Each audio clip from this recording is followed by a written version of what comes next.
Yeah, well, look, Nichole, the White House, as you said, is trying to get back into their routine, trying to make this look as business as usual. But as you said, Karine Jean-Pierre will be coming to that White House podium, and we're ready to ask her questions about the president's health, his performance on Thursday night, and his ability to do this job for another 4 years, as many in the Democratic circle are asking right now. Now, there are some Democrats calling for President Biden to do more impromptu press conferences, unscripted moments without a teleprompter. Now, that's unlike what we saw last night when he did make surprise remarks. They were unscheduled. He returned here to the White House early to deliver those remarks on the Supreme Court ruling on Trump's immunity. But he did have a teleprompter, and he did not take questions from reporters. One of those questions that was shouted at him was, will he drop out of the race? Now, top Biden campaign officials tried to quiet those calls with a call of their own to top donors last night. One official telling the Zoom call of about 500 donors that Biden, quote, is probably in better health than most of us,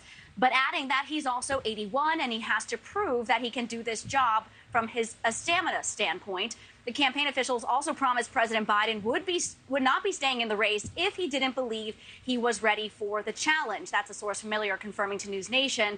Other Democratic lawmakers aren't buying what the Biden campaign is selling. One Democratic senator says he's looking for reassurances from the White House and the campaign that the president and his aides are being honest about the president's condition.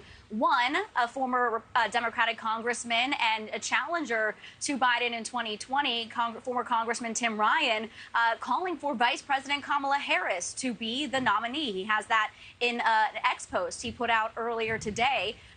There's also some new reporting that the president hasn't contacted top Democrats in Congress after the debate, though his aides are reaching out. Now, it comes as the Biden campaign is pointing to new fundraising numbers today. They're telling us that they raised $127 million in June, saying that's their best fundraising month of the campaign so far. They also say that they raised $38 million in those 4 days after the debate. So they're looking toward their fundraising numbers and trying to look ahead, though there are still many questions, as you said, that we're ready to ask of the White House this afternoon, Nichole. Yeah, many questions. We will be listening in on that. Kelly, thank you. Thank you for watching. Go to newsnationnow.com to find NewsNation on your television provider. And don't forget to click the red subscribe button below to get more of NewsNation's fact-driven, unbiased coverage.